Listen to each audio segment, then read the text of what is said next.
सम्मानास्पद अद्य आयोजित सभार सभापति महोदय ज्ञान गुणरे गरियन तथा नीति आदर्श गढ़ा मोर पूज्य गुरुजी और गुरुमा तथा उपस्थित मोर विचारक मंडली एवं मोर सान बड़ भाई और भौणी माने तथा मोर सहपाठी और सहपाठिनीगण मु संपूर्ण विश्वास आपण मानक ए सभा मंच को कोटि कोटि प्रणिपात जनाऊँगी एथिपाई आज यही साधारणतंत्र अवसर में मत किसी कहवाक सुजोग मिलू मु निजक धन्य मन करुँच जहाँ नहीं भारते ताहा नहीं मरते अर्थात सुजला सुफला शस्त्र श्यामला भारतवर्ष बहु वर्ष धरी इंग्रेज अधीन था।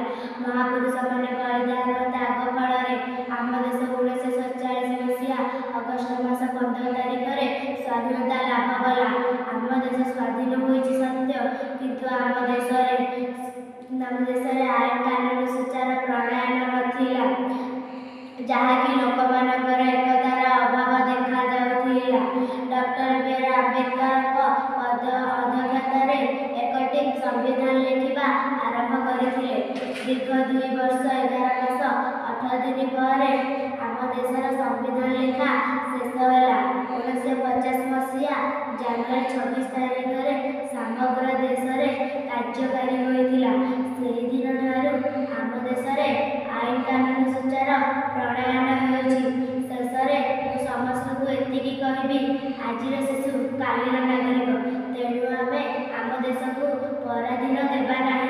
आम शासन आमरी हाथ में रहिबा आवश्यक एवं पृथ्वी को भारतर एक श्रेष्ठ राष्ट्र रूपे परिचय देबाकू सदा सर्वदा चेष्टा करिबा।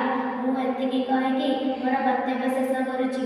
मो वक्तव्य किछि त्रुटि थिले आपण मानक ज्ञानी गुणी हृदय मत क्षमा करेंगे। मोर आशा और विश्वास। जय हिंद, जय भारत, वंदे मातरम। भारत माता की जय। भारत माता